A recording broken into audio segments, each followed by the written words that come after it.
الوداع وجب الشكر علينا ما دعا لله دار طلع البدر علينا من ثنيات الوداع وجب الشكر علينا ما دعا لله داع أيها المبعوث فينا جئت بالأمر المطاع جئت شرفت المدينة مرحبا يا خير دار طلع البدر علينا من ثنيات الوداع وجب الشكر علينا ما دعا لله داع أيها المبعوث فينا جئت بالأمر المطاع جئت شرفت المدينة مرحبا يا خير دار.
നമ്മുടെ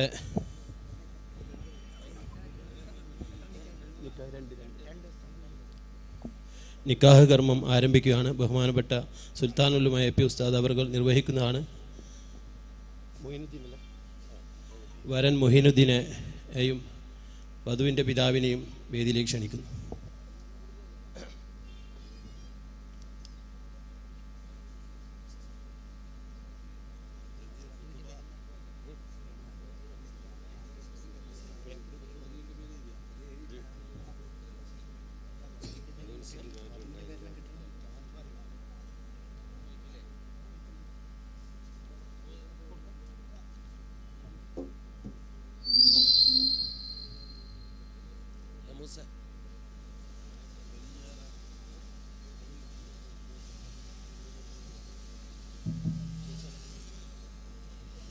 الحمد لله نحمده ونستعينه ونؤمن به ونتوكل عليه ونعوذ بالله من شرور أنفسنا ومن سيئات أعمالنا من يهده الله فلا مضل له ومن يضلله فلا هادي له ونشهد أن لا إله إلا الله وحده لا شريك له ونشهد أن سيدنا وحبيبنا محمد عبده ورسوله أشرف المخلوقين ألا وإن الله تعالى أمرنا بالنكاح ونهانا عن السفاح فقال مخبرا وآمرا فانكحوا الأيام منكم والصالحين من عبادكم وإمائكم إن يكونوا فقراء يغنيهم الله من فضله والله واسع عليم يا أيها الذين آمنوا اتقوا الله حق تقاته وقولوا قولا سديدا فقال النبي صلى الله عليه وسلم تنكح المرأة لأربع خصال لمالها ولحسبها ولجمالها ولدينها فانظر بذات الدين أقول قولي هذا أستغفر الله العظيم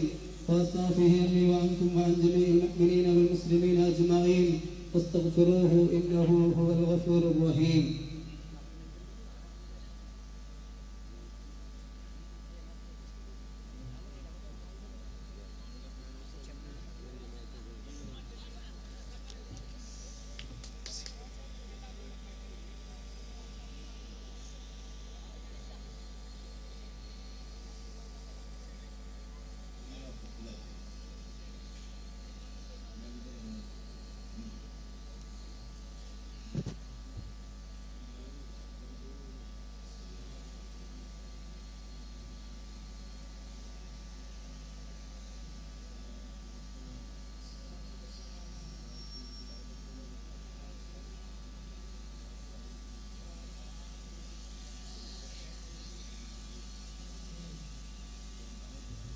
زوجتك وأمراتك بنت زينة بمهر مبلغه بنية من الذهب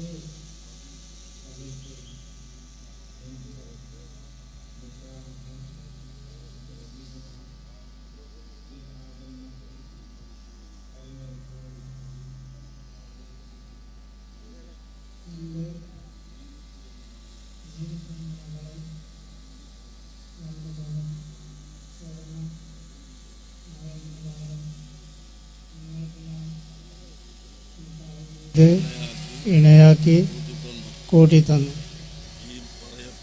ഈ പറയപ്പെട്ട മെഹറിന് പകരം അവളുടെ നിക്കാഹ് നിങ്ങളിൽ നിന്നും ഞാൻ സ്വീകരിച്ചു പൊരുത്തപ്പെട്ടു.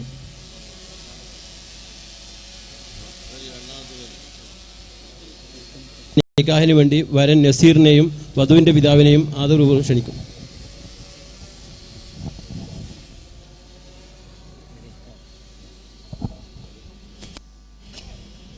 വരനും പിതാവും എത്രയും പെട്ടെന്ന് എത്തുക.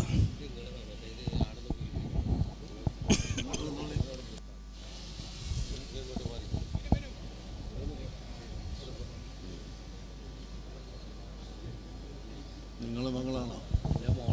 ആ, എന്താ പേര്? റഹീമ. പെണ്ണിന്റെ പേര് റംസീന. പെണ്ണിന്റെ റംസീന. മഹറത്തെ 4 ഗ്രാം.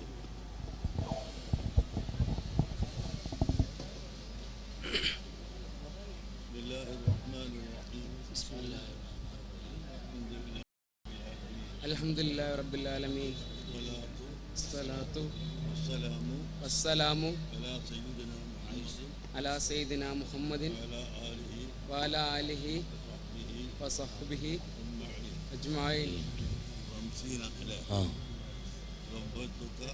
സവ്വത്തുക അവങ്കത്തുക ബിൻതി റംസീന ലിയാഅത്തി ഗ്രാം മിനറബി ഖബിൽതു മിൻത നിക്കാഹ വതസ്ബീബഹ വദൽ മഹബി വദൽ ഹുയി വർദിയതു. എൻ്റെ മകൾ റംസീന, എൻ്റെ മകൾ റംസീന എന്ന് 4 ഗ്രാം സ്വർണത്തിനു പകരം നിങ്ങൾക്ക് ഞാൻ നിക്കാഹ് ചെയ്തു ഇണയാക്കി കൂട്ടിത്തന്നു. നിങ്ങളുടെ റംസീന എന്ന് പറയുന്ന മകളെ ഞങ്ങളിലേക്ക് നിക്കാഹ് ചെയ്ത് ഇണയാക്കി കൂട്ടിത്തന്നതിന് ഞാൻ സ്വീകരിച്ചു, പൊരുത്തപ്പെട്ടു ഈ പറയപ്പെട്ട മഹറിന് പകരം.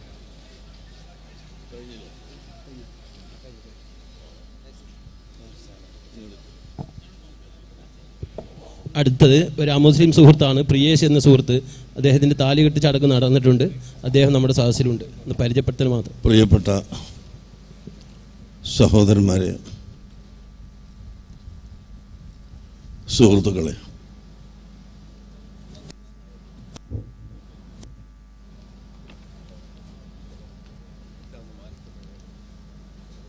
ഞാൻ കാസർഗോഡ് നിന്നും വളരെ ഉള്ളിൽ സ്ഥിതി ചെയ്യുന്ന അങ്കടിമുഗർ എന്ന സ്ഥലത്ത് ഉള്ള മൊഹിമാത്തുദ്ദീൻ എഡ്യൂക്കേഷണൽ സെൻ്ററിൻ്റെ 25ാം വാർഷിക സമ്മേളനം ആയിരുന്നു. അതിൽ പങ്കെടുത്ത് വളരെ ധൃതിപ്പെട്ട് ഓടിയിട്ടാണ് ഇവിടെ ഇപ്പോൾ എത്തിയത്. നിങ്ങളെ സംബന്ധിച്ച് പറയുമ്പോൾ മഗ്‌രിബ് മുതലോ അതിനു മുമ്പോ കാത്തിരിക്കുന്ന നിങ്ങൾക്ക് വലിയ വിഷമമായിരിക്കും എന്ന് എനിക്കറിയാം. ഏതായാലും ഒരു സൽക്കർമ്മത്തിന് വേണ്ടി കാത്തിരുന്നതും ഞാൻ ഓടിയതും നിങ്ങൾ സമയം ചെലവഴിച്ചതും പണം ചെലവഴിക്കുന്നതും എല്ലാം അല്ലാഹു സുബ്ഹാനഹു വ തആല സാലിഹായ അമലായി സ്വീകരിക്കുമാറാകട്ടെ. മതസൗഹാർദ്ദത്തിൻ്റെയും മതമൈത്രിയുടെയും ഒരടയാളം എന്ന നിലക്ക് അന്യമതത്തിൽപ്പെട്ട സ്ത്രീ പുരുഷന്മാരുടെ ചടങ്ങും ഇവിടെ നടക്കുന്നതായി അറിയാൻ കഴിഞ്ഞു. ഇസ്ലാമിനെ സംബന്ധിച്ച് പറഞ്ഞാൽ വിവാഹം അതൊരു വലിയ പ്രധാനപ്പെട്ട ചടങ്ങാണ്. മൃഗങ്ങൾ ജനിച്ചു കഴിഞ്ഞാൽ ആ കുട്ടിയെ അതിൻ്റെ അമ്മ നോക്കുകയില്ല. അമ്മയും മകനും തമ്മിൽ ഭോഗിക്കുകയും ചെയ്യും. അങ്ങനെ ഒരു കുടുംബ ബന്ധമില്ല. എന്നാൽ മനുഷ്യൻ അങ്ങനെയല്ല, കുടുംബ ബന്ധമുണ്ട്. ആ ബന്ധം സ്ഥാപിക്കുന്നതിന് വേണ്ടിയാണ് ഇസ്ലാം വിവാഹം നിശ്ചയിച്ചിട്ടുള്ളത്. ഒരാൾ വിവാഹം കഴിക്കുന്നതോടുകൂടി അന്യ സ്ത്രീ അവന് അനുവദിക്കപ്പെട്ടു. ആ സ്ത്രീയിൽ ജനിക്കുന്ന കുട്ടിയാണായാലും പെണ്ണായാലും എൻ്റെ മകൻ മകൾ എന്ന് പറഞ്ഞുകൊണ്ട് അവരെ വളർത്താനോ അവരെ പഠിപ്പിക്കാനോ വിവാഹം ചെയ്തു കൊടുക്കുക, വീട് നിർമ്മിച്ചു കൊടുക്കുക, രോഗം വന്നാൽ ചികിത്സിക്കുക തുടങ്ങിയ എല്ലാ കാര്യങ്ങളിലും ഈ പിതാവും മാതാവും ശ്രദ്ധിക്കുകയും മക്കൾ അങ്ങോട്ട് ശ്രദ്ധിക്കുകയും ചെയ്യുന്ന അതിമഹത്തായ ഒരു സ്നേഹത്തിൻ്റെയും കുടുംബ ബന്ധത്തിൻ്റെയും കാരണം ഉണ്ടായത് ഈ നിക്കാഹ് കൊണ്ടാണ്. നിക്കാഹ് ഇല്ലാതെ വ്യഭിചാരത്തിൽ ജനിക്കുന്ന കുട്ടികൾക്ക് ഈ സ്ഥാനം ഒന്നും ഇല്ല. ഒരു വ്യക്തിക്ക് ഒരു കുട്ടി വ്യഭിചാരത്തിൽ ജനിച്ചാൽ ആ കുട്ടിയുടെ പിതാവ് അല്ല അവൻ. ആ കുട്ടിയും അവനുമായി പിതാവ് മകൾ എന്ന ബന്ധമില്ല. അതുകൊണ്ട് തന്നെ ഈ ചടങ്ങ്, നിക്കാഹ് എന്ന ചടങ്ങ്, അതുകൊണ്ടാണ് ഇസ്ലാമികമായി ബന്ധം സ്ഥാപിക്കുന്നത് എന്ന് നാം മനസ്സിലാക്കണം. രണ്ടാമതായി, മുസ്ലിം സമുദായത്തിൻ്റെ വിവാഹത്തിന് നബി സല്ലല്ലാഹു അലൈഹി വസല്ലം തങ്ങൾ പറഞ്ഞത് സന്താനങ്ങൾ ഉൽപാദനം വേണം. കാരണം പരലോകത്ത് എൻ്റെ സമുദായമാണ് അധികമുള്ളത് എന്ന് അഭിമാനിക്കാനും പറയാനും അള്ളാഹു എനിക്ക് അധികാരം തന്നിട്ടുണ്ട്. അതുകൊണ്ട് കൂടുതൽ എൻ്റെ മുഹിബ്ബീങ്ങളും എൻ്റെ മുത്തബീങ്ങളുമായ ആളുകളെ വർദ്ധിപ്പിക്കുക എന്ന് ഹദീസിൽ വന്നിട്ടുണ്ട്. അതുകൊണ്ട് തന്നെ നല്ല മനുഷ്യനുണ്ടാവുക, നല്ല കുടുംബമുണ്ടാവുക, നല്ലവർ ജനിക്കുക, ഇതെല്ലാമാണ് വിവാഹത്തിൻ്റെ പ്രധാനമായ ലക്ഷ്യം. ഈ വിവാഹം കഴിവ് കുറഞ്ഞ സ്ത്രീകളെ, നമ്മുടെ നാട്ടിൻ്റെ പതിവനുസരിച്ച് സ്ത്രീകൾക്ക് സ്വർണവും ആഭരണങ്ങളെല്ലാം കെട്ടിച്ച് കൊടുക്കുന്ന ഒരു പതിവാണ് കേരളത്തിലുള്ളത്. അറബ് രാഷ്ട്രത്തിലൊക്കെ പോയാൽ നേരെ മറിച്ചാണ്. പുരുഷന്മാർ സ്ത്രീകൾക്ക് ആവശ്യമായ ആഭരണവും ആവശ്യമായ താമസവും സ്ഥലവും ആവശ്യമായ എല്ലാം പുരുഷന്മാർ സ്ത്രീകൾക്ക് ഇങ്ങോട്ട് കൊടുക്കണം. അതാണ് അറബ് രാഷ്ട്രത്തിലുള്ള പതിവ്. നമ്മുടെ നാട്ടിലുണ്ടായ ഈ പതിവ് മെല്ലെ മെല്ലെ നീക്കിയെടുക്കാൻ ആളുകൾ ശ്രമിക്കുന്നുണ്ടെങ്കിലും അത് നടക്കാത്ത ഒരു സംഭവമായി മാറിയിരിക്കുന്നു. ഏതായാലും നിർബന്ധ സ്ത്രീധന സമ്പ്രദായം നമ്മുടെ നാട്ടിൽ നിന്ന്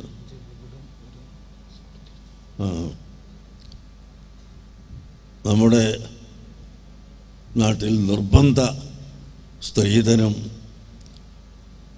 ഏതാണ്ട് ഇപ്പോൾ ഇല്ലാതെയായിരിക്കുന്നു. ഇതിനു മുമ്പൊക്കെ നിർബന്ധിച്ചുകൊണ്ട് കച്ചവടച്ചരക്ക് പോലെ സ്ത്രീധനം നിശ്ചയിക്കുന്ന സ്വഭാവം നാട്ടിലുണ്ടായിരുന്നു. ഇപ്പോൾ അത് എടുക്കപ്പെട്ട് കൊണ്ടിരിക്കുകയാണ്. അൽഹംദുലില്ലാ, അത് നല്ലത് തന്നെ. ഏതായാലും ഈ ചടങ്ങ് നല്ല ഒരു ചടങ്ങായി തീർന്നിട്ടുണ്ട്. ഇവിടെ എല്ലാ വിഭാഗത്തിൽപ്പെട്ട ആളുകൾ, എല്ലാ മതത്തിലും പെട്ട ആളുകൾ അടക്കം ഇവിടെ ഒരുമിച്ച് കൂടിയിട്ടുണ്ട്. मलयालम नहीं जानता है, वो उर्दू बात करने वाला भी है और अदर स्टेट से आने वाला भी है. अल्हम्दुलिल्लाह सबसे गुजारिश ये है कि हमारी मुल्क हिंद में आपस में झगड़ा न होने के लिए कोशिश करना चाहिए. अपने अपने मज़हब वाला, अपने अपने दीन वाला अपने दीन को रखकर आपस में मोहब्बत के साथ रखना चाहिए, रहना चाहिए. लकुम दीनुकुम वलिय दीन. മെല്ലെ മെല്ലെ മെല്ലെ ഇങ്ങനെ ഓരോ നിയമങ്ങളും മെല്ലെ എടുത്തു കളഞ്ഞിട്ട് കോമൺ സിവിൽ കോഡ് കൊണ്ടുവരാനുള്ള ആസൂത്രിതമായ പദ്ധതികളൊക്കെ പല ഭാഗത്തു നിന്നും നടക്കുന്നുണ്ട്. അതൊന്നും ഒരിക്കലും നടക്കാൻ പോകുന്നില്ല. തീർച്ചയായും ഇവിടെ ഇന്ത്യൻ ഭരണഘടന അനുസരിച്ചുള്ള ആ നിയമം മാത്രമേ നടക്കാൻ പറ്റുകയുള്ളൂ. അതുകൊണ്ട് അതിലെല്ലാം ജനങ്ങൾ ഒന്നായി നിൽക്കണം. നമ്മുടെ നാട്ടിൽ നോക്ക്, ഒരു ഹിന്ദു, ഒരു മുസ്ലിം, ഒരു ക്രിസ്ത്യാനി, അത് തന്നെ ഹിന്ദുവിൽ വിവിധ ഭാഗങ്ങളിൽപ്പെട്ടവരുണ്ടാവും. ഹിന്ദുക്കളിൽ 200-ലധികം മതക്കാരുണ്ട് ഹിന്ദുവിൽ തന്നെ. അപ്പോൾ അതിൽ ഒന്ന് ഇത്, ഒന്ന് മറ്റൊന്ന് ഇങ്ങനെ ഉണ്ടാവും. അതിലൊന്നും ഒരു തടസ്സവുമില്ലാത്ത വിധത്തിൽ ജീവിച്ചു പോരുന്ന രാജ്യമാണ് നമ്മുടെ ഇന്ത്യ രാജ്യം. പ്രത്യേകിച്ച് നമ്മുടെ കേരള നാട് മത സൗഹാർദ്ദത്തിൽ പേരുകേട്ട നാടാണ്. അതിപ്പോൾ ഇല്ലാതായിക്കൊണ്ടിരിക്കുന്നു എന്ന് നമുക്ക് പേടി തോന്നുകയാണ്. അതുകൊണ്ട് അതില്ലാതെ ആവാൻ ഒരിക്കലും അനുവദിച്ചുകൂടാ. നമ്മുടെ നാട്ടിലുള്ള മതസൗഹാർദ്ദവും മതമൈത്രിയും എല്ലാം നിലനിൽക്കാൻ വേണ്ടി എല്ലാ ജാതി മതത്തിൽപ്പെട്ടവരും അങ്ങേയറ്റം പരിശ്രമിക്കണം എന്ന് ഓർമ്മപ്പെടുത്തി വാക്കുകൾ നിർത്തുന്നു. എൻ്റെ പോകേണ്ട വണ്ടി കുറച്ച് ലേറ്റായതുകൊണ്ട് ഇപ്പോൾ പോയാൽ കിട്ടും. ഇൻഷാ അല്ലാഹ്, അല്ലാഹു തആല തൗഫീഖ് ചെയ്യട്ടെ. അല്ലാഹു നമുക്ക് ഖൈർ ചെയ്യട്ടെ. ഈ നിക്കാഹ് അള്ളാഹു തആല സ്വീകരിക്കുമാറാകട്ടെ. അവർക്ക് നല്ല സാലിഹ്യങ്ങളായ സന്താനങ്ങളെ അള്ളാഹു നൽകട്ടെ. അവരുടെ എല്ലാവിധ ഐശ്വര്യവും അള്ളാഹു അവർക്ക് നൽകട്ടെ. ആമീൻ. അസ്സലാമു അലൈക്കും. മുനിസിപ്പൽ ചെയർമാനാണ്, ചേംബർ ചെയർമാനാണ്.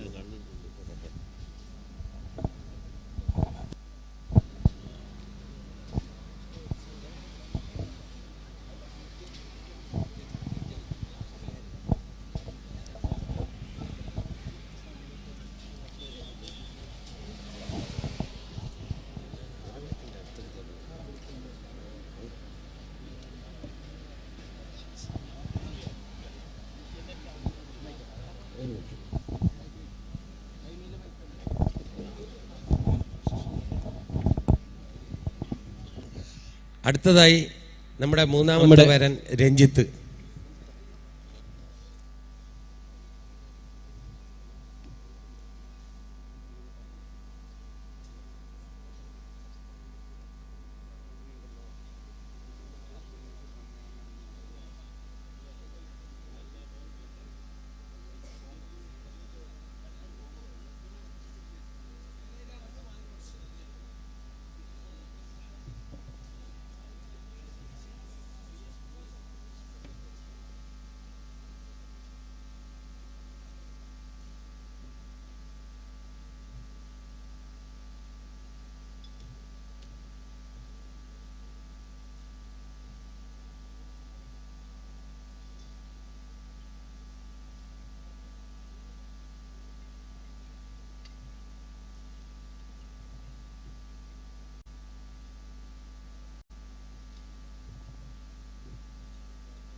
ഉസ്താദിൻ്റെ വണ്ടിക്ക് കടന്നു പോകാനുള്ള സൗകര്യം ചെയ്തു കൊടുക്കണം. ആ മുമ്പിലുള്ളവരെല്ലാം മാറിക്കൊടുക്കണം. അതേപോലെ ഭക്ഷണത്തിന് ആരും തിരക്കാക്കേണ്ട, എല്ലാവർക്കുമുള്ള ഭക്ഷണം കരുതിയിട്ടുണ്ട്. അതുകൊണ്ട് നിങ്ങൾ ആവശ്യമില്ലാതെ തിക്കും തിരക്കുമാക്കണ്ട. എല്ലാവരും ഭക്ഷണം കഴിച്ചിട്ടേ പോകാൻ പാടുള്ളൂ. ഉസ്താദിൻ്റെ വണ്ടിക്ക് വഴിയൊന്ന് ക്ലിയർ ആക്കുക. വാളണ്ടിയേഴ്സിന് ശ്രദ്ധിക്കണം.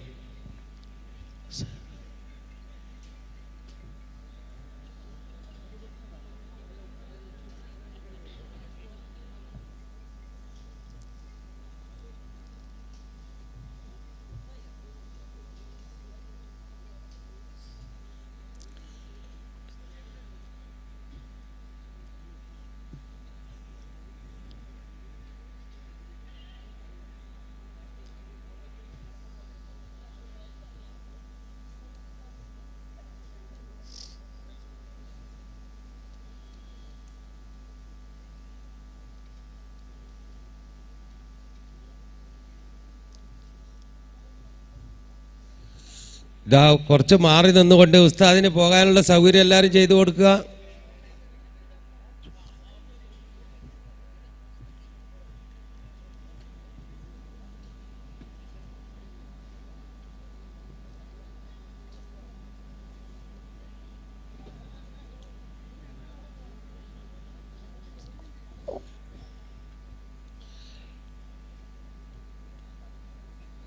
വളണ്ടിയേഴ്സിൻ്റെ ശ്രദ്ധയ്ക്ക് നമ്മുടെ ഫുഡിൻ്റെ സെക്ഷനിലേക്ക് എല്ലാവരും അങ്ങോട്ട് പോകണം. കാരണം അവിടെ വളരെ തിരക്കാണ്. അതുകൊണ്ട് രണ്ട് സ്ത്രീകളുടെ ഭാഗത്ത് നമ്മുടെ കുടുംബശ്രീകളൊക്കെ ശ്രദ്ധിക്കുന്നുണ്ട്. അതുകൊണ്ട് പുരുഷന്മാരുടെ ഭാഗത്ത് വളണ്ടിയേഴ്സായിട്ടുള്ളവരൊക്കെ ഒന്ന് ശ്രദ്ധിക്കണം.